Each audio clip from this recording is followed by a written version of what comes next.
My husband vanished on our wedding night without a trace. 7 years later, I uncovered a secret that shattered my entire reality. Hi Reddit. I've never written anything this personal before, but I can't carry it anymore. I need to let it out, and maybe someone out there needs to hear it too. Maybe it'll help someone else heal. Or maybe, like me, it'll leave them haunted. 7 years ago, I, now 33F, married the love of my life. Or at least, that's what I believed. His name was Daniel. We met at a used bookstore cafe where I worked part-time during grad school. He walked in during a rainstorm, wearing this old blue coat and holding a book on Greek mythology that he claimed changed his life. I rolled my eyes and called him pretentious. He smiled and said, "You'll marry me someday." It was cheesy. I hated how fast I fell for it. Fast forward 2 years, we were engaged, happy, and planning a small but beautiful wedding. No drama, no red flags. He said he didn't have any close family left. His mom died when he was little, his dad passed when he was 18. No siblings. Just a few old friends from college. My family loved him. Everyone did. He was thoughtful, good with kids, always fixed things around the house, and he made the best pancakes I've ever had in my life. The wedding day was perfect. A soft October afternoon, just 70 guests, string lights in the garden, my grandmother's lace veil, Daniel crying as I walked down the aisle. I remember thinking, this is it. This is what forever feels like. We danced. We toasted. We laughed until our faces hurt. And then, he was gone. At midnight, I went to change out of my dress while he went up to our hotel suite. Or so I thought. When I got there, the room was empty. No note. No suitcase. His phone was on the nightstand, still on airplane mode. I figured maybe he was surprising me somehow. But after an hour, then 2, then 5. I knew something was wrong. The front desk said they never saw him return. He vanished on our wedding night. No one ever saw him leave. No one ever saw him again. The morning after my wedding was supposed to be the happiest of my life. Instead, I found myself in the hotel lobby, barefoot, still in my dress, crying on the phone to the police, saying words I never imagined I'd have to say. My husband disappeared. At first, they treated it like a misunderstanding. Maybe he got cold feet. Maybe he went out and lost his phone. But I knew Daniel. I knew something was wrong. He wouldn't just vanish.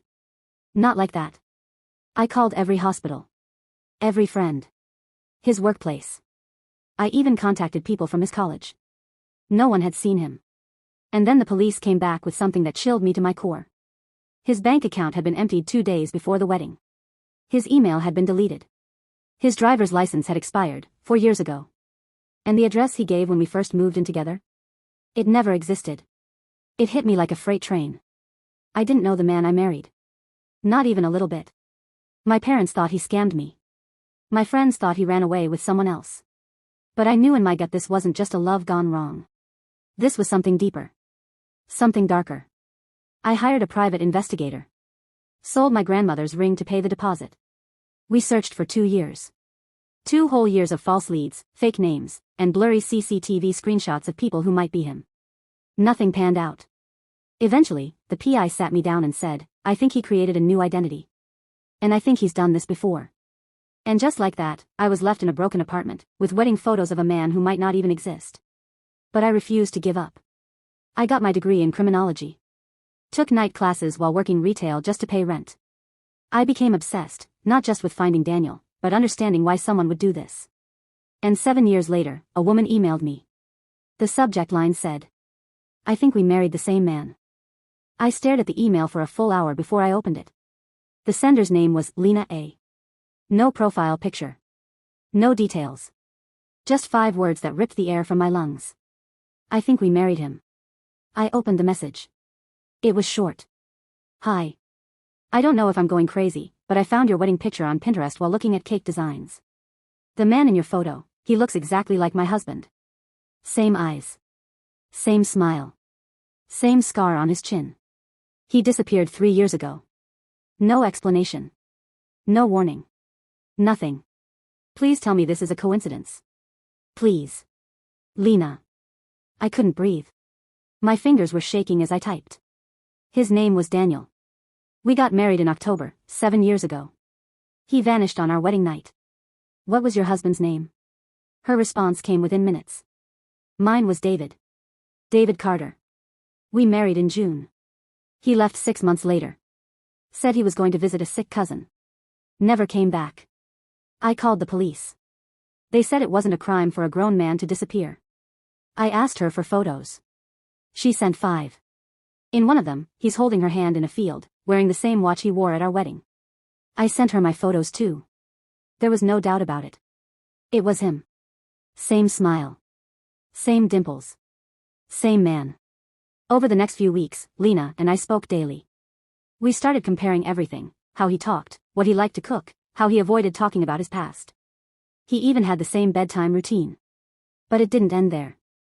Through Lena's lawyer friend, we traced a series of burner phone numbers David, had used. One of them was tied to a rental agreement in Nevada, for a man named Ethan Wallace. Another woman answered the door. Her name was Rachel, and when she saw the photos we sent her, she went pale. She said, "That's my fiancé. He left 2 months ago on a business trip. Said he'd be back this weekend. He never came back. There were 3 of us. And likely more. He didn't just ghost us. He hunted us. Created ID. We compared notes and realized we all had one thing in common: no family left. Minimal close friends. We were isolated, vulnerable, easy to disappear from. But what he didn't expect, what he never counted on, was that we'd find each other. And that we'd go after him together. After we connected, Lena, Rachel, and I formed a group chat that quickly became our lifeline.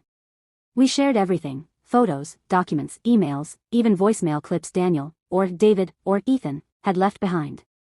The more we dug, the darker the story became. We hired a cyber investigator who specialized in tracking digital footprints. What we found was horrifying. Daniel wasn't just disappearing. He was erasing his old life and stealing new ones. He hacked into government databases to forge IDs and social security numbers. He opened bank accounts under fake names, draining money from each of us and from companies we never even heard of. But the worst part? He was involved in something much bigger: a network of con artists using stolen identities to commit large-scale fraud, laundering money through shell companies overseas. Our husband was a key player in this criminal web. And all 3 of us had unknowingly been pawns in his game. We handed everything over to the FBI. Soon, the news broke nationwide, a story about a man who had married multiple women across different states, scamming them out of millions, then vanishing without a trace. We never saw Daniel in person again. The FBI said he was still out there somewhere, likely under a dozen other names. But that's not the end. Despite the pain and betrayal, meeting Lena and Rachel gave me something I didn't have before: family. We support each other through the nightmares and the healing. I still cry sometimes when I think about the man I thought I knew. But now, I'm learning to live for the woman I'm becoming: stronger, wiser, and finally free. Update: it's been a year since the FBI raid, and Daniel, if that's even his real name, is still out there. Sometimes I wonder if I'll ever see justice in my lifetime. But more than anything, I've learned that closure isn't about catching him. It's about reclaiming my life. Lena, Rachel, and I meet every month now. We call ourselves the 3 survivors. We share our progress, our struggles, and our small victories. We're healing, not because we forgot the pain, but because we chose to face it together.